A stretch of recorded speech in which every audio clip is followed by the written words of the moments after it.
Welcome back to Africa 54. I'm Esther Gitu Ewart in Washington. According to the United Nations, about 152 million children between 5 and 17 years old are engaged in child labor. 73 million of them are in Africa. The UN has called for an end to child labor worldwide by 2025. It is an ambitious goal for the continent with the highest rate of child labor in the world. VOA's Jesusemen Ani takes a deeper look at the issue and the fight to restore children's rights across Africa. Grueling work for little pay. That's the daily reality for millions of children across Africa. The International Labor Organization estimates about 73 million children in Africa are sent out to work because of widespread poverty, insufficient access to education, and conflict, some as young as 5 years old. What we're talking about is work that puts their future in jeopardy, whether because their health is on the line, they're working in mines, for example, where the imminent danger of a mine collapse or death. Mutada Haig left school in Sudan when he was 12. For him, it was a choice between studying or feeding his family. My mother kept telling me in the future, and when our life gets better and not get worse, I'll study and become a doctor.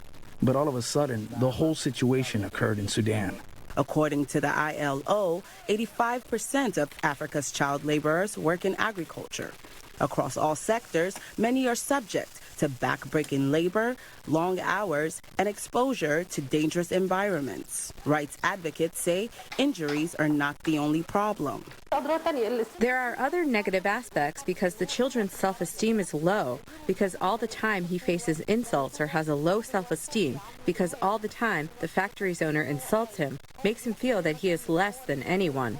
So you are already bringing up a generation that has no self-confidence.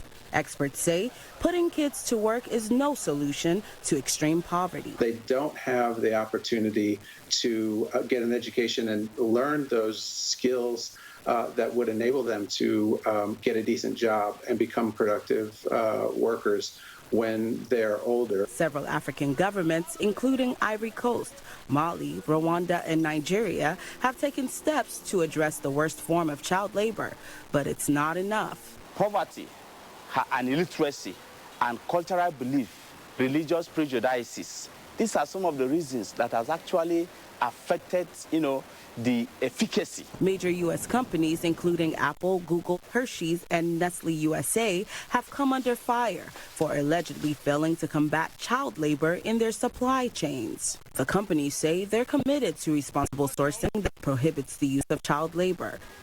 The UN's goal is to end child labor by 2025, an ambitious goal for a continent with the highest rates of child labor in the world. Jesusemen Oni, VOA News, Washington.